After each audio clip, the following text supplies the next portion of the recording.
Assalamualaikum warahmatullahi wabarakatuh. Perkenalkan, nama saya Ihwan Setianugraha dari kelas PGSD 1C. Di sini saya akan menjelaskan metode pembelajaran. Metode pembelajaran yang akan saya jelaskan adalah metode diskusi. Metode diskusi adalah metode mengajar yang sangat erat hubungannya dengan pemecahan masalah. Metode ini lazim juga disebut sebagai diskusi kelompok dan pembahasan bersama. Metode diskusi dapat pula diartikan sebagai siasat atau penyampaian bahan ajar yang melibatkan peserta didik untuk membicarakan dan menemukan alternatif pemecahan suatu topik bahasan yang bersifat problematis. Guru, peserta didik, atau kelompok peserta didik memiliki perhatian yang sama terhadap topik yang dibicarakan dalam diskusi. Karakteristik metode diskusi adalah yang pertama, bahan pembelajaran dikemukakan dengan topik permasalahan yang akan merangsang siswa menyelesaikan permasalahan tersebut. Yang kedua, membentuk kelompok yang terdiri dari beberapa orang siswa untuk menyelesaikan permasalahan tersebut. Yang ketiga, kelancaran diskusi ditentukan oleh moderator. Yang keempat, semua siswa sebagai anggota kelompok dalam diskusi mengarah pada pendapat atau kesimpulan bersama. Dan yang terakhir, yang kelima, guru sebagai pembimbing, fasilitator, dan motivator. Langkah-langkah metode diskusi adalah yang pertama, tahap persiapan. Tahap persiapan itu dibagi menjadi 3. Di dalam tahap persiapan, yang pertama yaitu memberitahukan tujuan atau kompetensi yang akan dicapai setelah proses diskusi berakhir. Yang kedua, membagi siswa ke dalam beberapa kelompok sesuai dengan kebutuhan. Dan yang ketiga adalah menjelaskan tahapan kegiatan yang akan dilalui siswa. Lalu setelah tahap persiapan yaitu adalah kegiatan inti.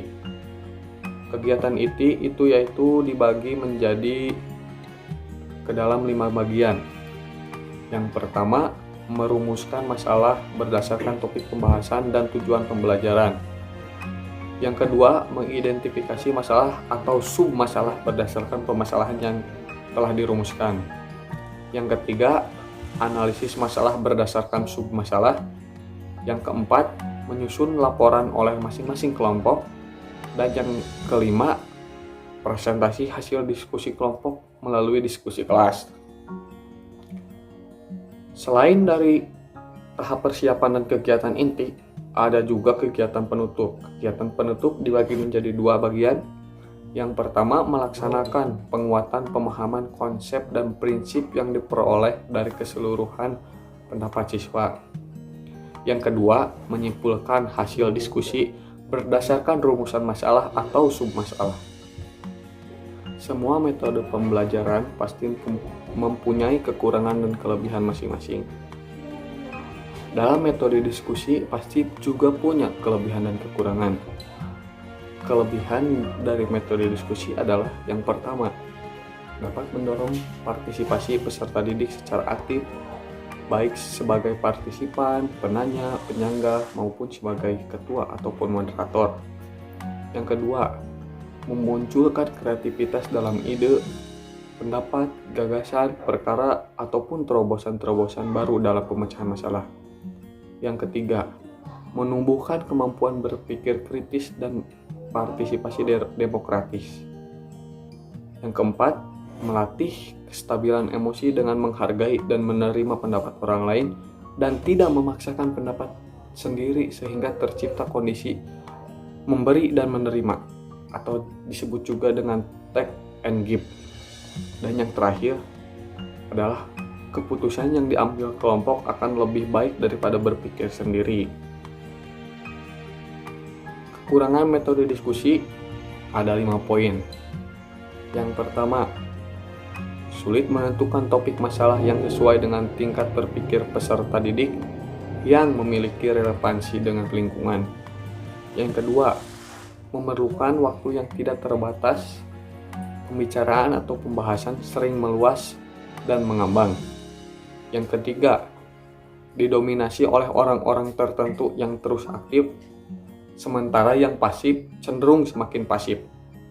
Yang keempat, kadang tidak ada penyelesaian yang tuntas dalam suatu masalah yang didiskusikan. Meskipun kesimpulan telah disepakati, namun implementasinya tak semudah yang dibayangkan. Dan yang terakhir, perbedaan pendapat kadang bisa berlanjut di luar kelas, bahkan bisa memicu pertengkaran dan pertikaian. Mungkin hanya sekian yang bisa saya sampaikan. Mohon maaf atas kekurangan dan kesalahannya di dalam kata-kata. Terima kasih atas perhatiannya. Assalamualaikum warahmatullahi wabarakatuh.